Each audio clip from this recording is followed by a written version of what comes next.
Hi, this is Jeff Blauette, Technical Agronomist for Cooperative Farmers Elevator. And on this week's Field Friday segment, I thought we'd maybe follow up a little bit on what we had talked about previously with some of this cold weather coming through and maybe what some of the frost looks like. We basically kind of got by pretty well, I think, in general. I don't think our coldest morning that was forecast really happened. I think we had a little bit more cloud cover than they originally forecast to happen, so we didn't get a lot of upper 20s type weather, so a lot of what we got was just barely freezing. And you can kind of see, I've got a close-up here of what a few of the plants look like. You can see the leaf tips that are burnt a little bit by the frost and has more of an off color, but nothing too bad. So if you see in that clip, you can see there's just a few tips got a little bit of frost damage.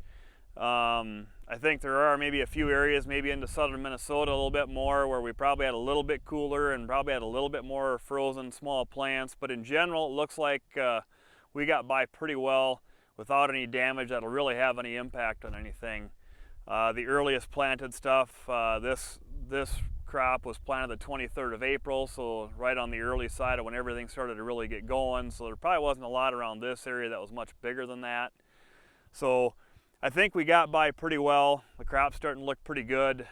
We need some of this warm weather that's forecast to come next week for some more development and get some of these things really rolling. But and then with the possibility of rain tomorrow, we'll hopefully get everything in really good shape and start kicking into high gear here. So, but if we look at how we got by, we had pretty good planting conditions, have pretty good stands around.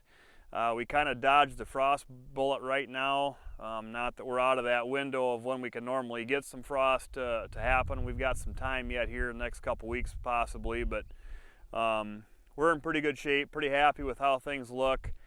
It'd be nice if we would get a little rain, because I'm sure there are some beans in some dry pockets where we probably didn't get them deep enough all over in the field, so a little rain would probably help get that last amount of stand up. But just thought we'd revisit what we talked about last week, and I think we look pretty good. So with that, that's this week's Field Friday segment, and we'll see you next week.